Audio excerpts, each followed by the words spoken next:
4.5 billion years ago, when the Earth was created.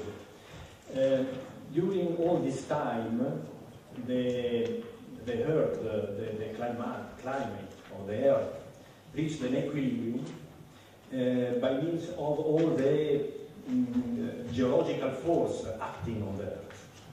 So, finally, 11,000 years ago, started the Holocene, that is the geological era that permits the evolution of the man. But something happens only 150 years ago, 200 years ago. That means at the half of the 18th century, the Industrial Revolution modified substantially our way of life.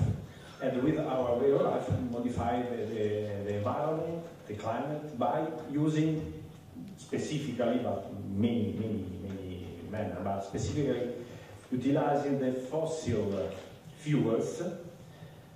Since this is perfectly new in the Earth, during all the life of the Earth so far, we can expect something that we don't know.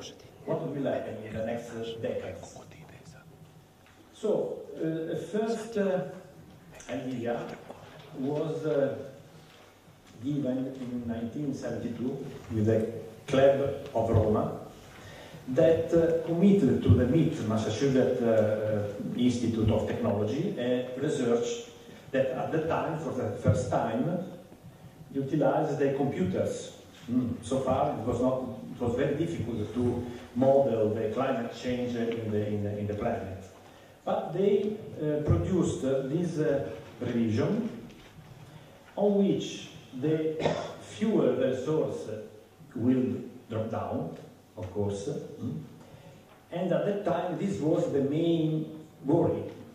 Someone of us remember, in 1973 there was the first oil crisis, mondial crisis. But these provisions are indicating another problem, that the pollution created by the use of these fossil fuels will increase dramatically, will cause some change in the climate, and so after the first increasing of the food per capita and of the population with the life expectancy, at a certain time there will be a crisis that causes, in a very few years, the increasing of the death and the decreasing of the population, a catastrophic event. So, some years passed from 1972, and we reach at the present day. And it is incredible that the prediction with the dotted line of the Club of Rome in 1972 are prediction that the observed trend are confirming, both for the non-renewable resource remaining fuel, but also regarding the pollution and all the other indicators. And so, if we have to expect that this will happen, we have to worry about the next 2 decades, what will happen in the next two decades.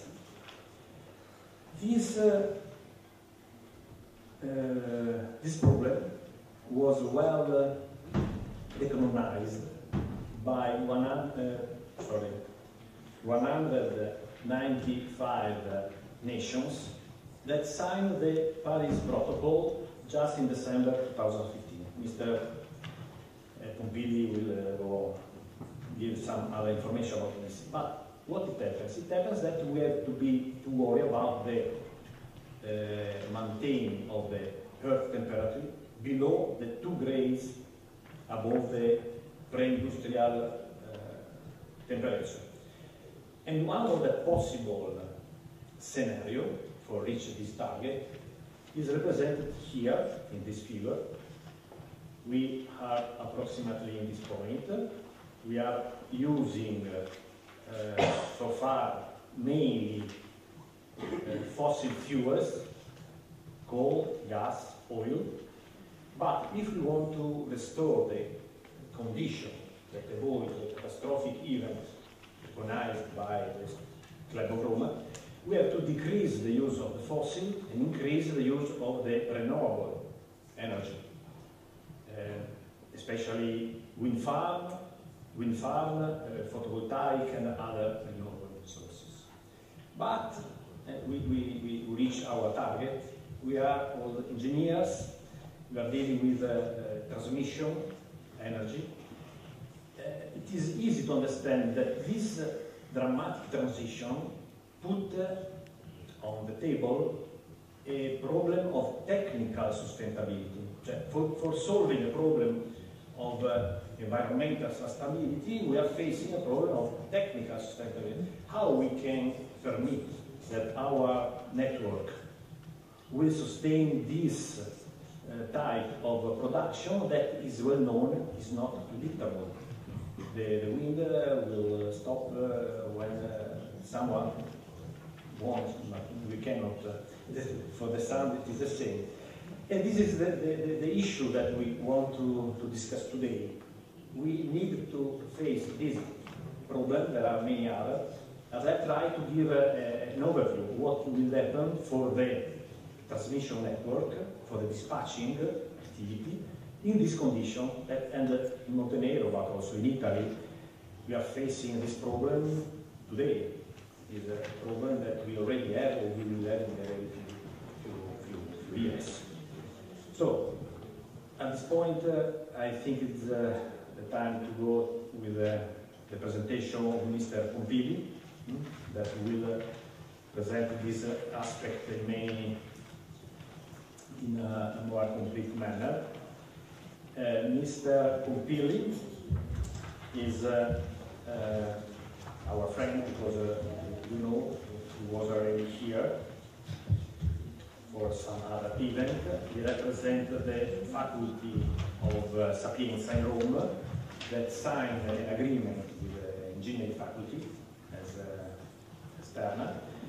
And he is an associate professor of components and electrical technologies in the University of Sapienza, chairman of the technical committee 10, Fluids for the Technical Application, of the Italian CEI and of the International ESC.